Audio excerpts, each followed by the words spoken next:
Ouais, pour moi, les architectes, ce sont des créateurs de bâtiments, mais aussi des artistes, tu vois. Ils aiment les belles choses, puis ils imaginent aussi un peu caractériel.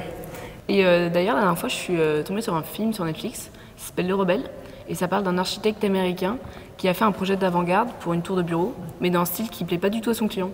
Ouais, Le Rebelle, ça a l'air super bien. Ça parle de la vie de Frank Lloyd Wright, un grand architecte américain. Ouais, c'est ça. C'est très impressionnant ce qu'il fait. Il est super créatif, je sais pas s'il en serait capable. Et puis surtout, il a du cran pour défendre son projet, même par rapport à ses clients. Ouais, mais bon, le client, il a son mot à dire quand même, c'est son bâtiment qui est construit. Je sais pas. Mon cousin, il est architecte et lui, c'est vrai qu'il est très, très à l'aise avec les clients qui viennent le voir pour des projets. Il leur fait des croquis pour montrer un peu ce qu'il en pense et puis il en discute avec eux. Ah, génial. Mais bon, après, il y a quand même beaucoup de choses à penser. Faut penser aux entreprises de construction interrigées, tu vois. Oui, c'est vrai que mon cousin, il suit de très près tous les chantiers. Il y a beaucoup d'entreprises très spécialisées qui se succèdent. Les maçons, les électriciens, les menuisiers. Puis comme il n'a pas encore de secrétaire, il doit aussi faire attention à tous les dossiers, tous les papiers, les impôts, les dépôts de permis de construire, ce genre de choses. Et puis de temps en temps, quand il a du temps, il fait des concours d'architecture. C'est très compliqué, il y a rarement des chances de réussir, mais ça l'amuse beaucoup. Chacun se représente d'abord l'architecte comme travaillant dans une agence et concevant des bâtiments. La table à dessin, le thé, l'équerre représentent souvent ce métier. Les films donnent souvent l'image d'un architecte concepteur, parfois sur les chantiers. Son statut de profession libérale le range dans nos imaginaires aux côtés des médecins, des avocats et des notaires. Comme souvent, la réalité est plus nuancée que les images que l'on peut se faire sur des a priori. Ce qui est vrai, c'est que les 3/4 des architectes exercent dans des agences d'architecture. Certains préfèrent la dénomination atelier, qui justement est moins rattachée à l'idée de l'agence libérale traditionnelle. Certains encore se dénomment studio, équipe, etc.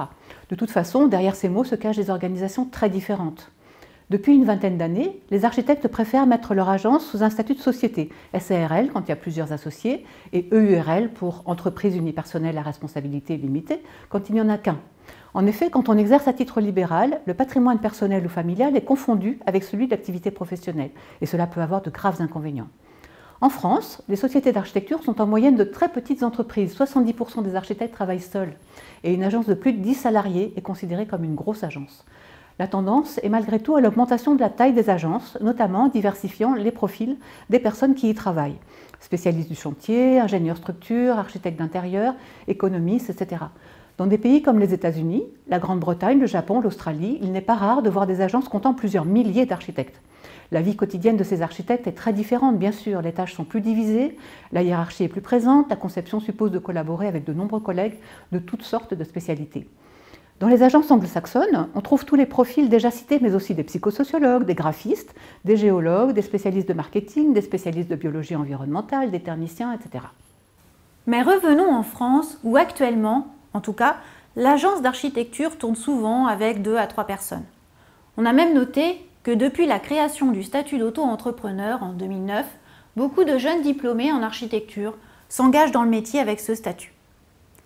Une enquête intéressante a été faite auprès des architectes en agence pour connaître la réalité des tâches qu'ils effectuent au cours d'une journée. Ils peuvent déclarer 3 tâches. Sans surprise, on voit que le plus clair de leur temps est consacré à la conception et au suivi de leur chantier. Mais beaucoup d'autres occupations s'inscrivent dans leur emploi du temps. Alors, certains ont des missions de conception, mais pas en architecture, à proprement parler. C'est de l'urbanisme, du paysage ou de l'aménagement intérieur, du design de mobilier ou de produits.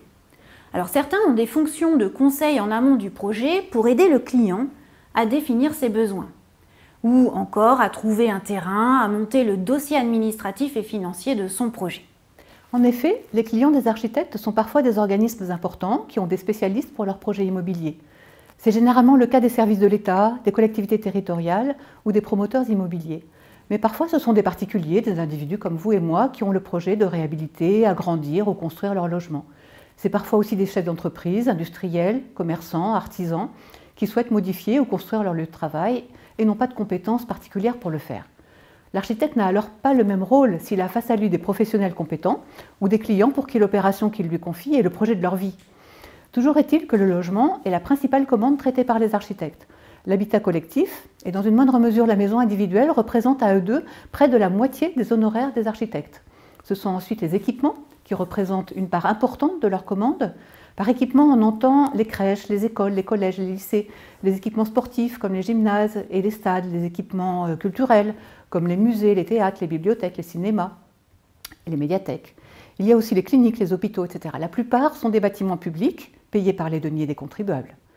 L'hôtellerie, le tourisme, les bureaux et les commerces sont aussi un marché important pour les architectes, selon les périodes, parce que ces marchés reposent beaucoup sur les cycles économiques. Et puisqu'on parle d'économie, peut-être aimeriez-vous avoir une idée des revenus des architectes exerçant en agence. Le revenu moyen, on peut dire en brut, des architectes est de 43 000 € par an. Mais cela ne veut pas dire grand-chose parce qu'il y a des écarts considérables, notamment entre les jeunes professionnels et les praticiens expérimentés. On commence à une moyenne de 24 000 € par an pour les moins de 35 ans, alors même si on peut considérer que c'est un peu déjà un certain âge.